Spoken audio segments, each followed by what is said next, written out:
Разградска област, където черните пътища съществуват само на теория и по Google Maps. Suzuki DR650 и Kawasaki KLE 400. Мотор, който е малко по-тежък от техния оптимизъм. Новобранец, който е висок на ръст, самоуверен и притежава крака като патерици.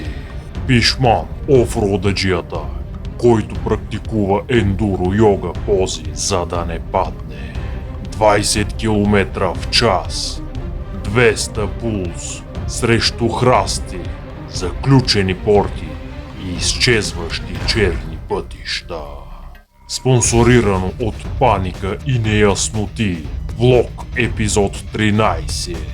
Безплатно в YouTube.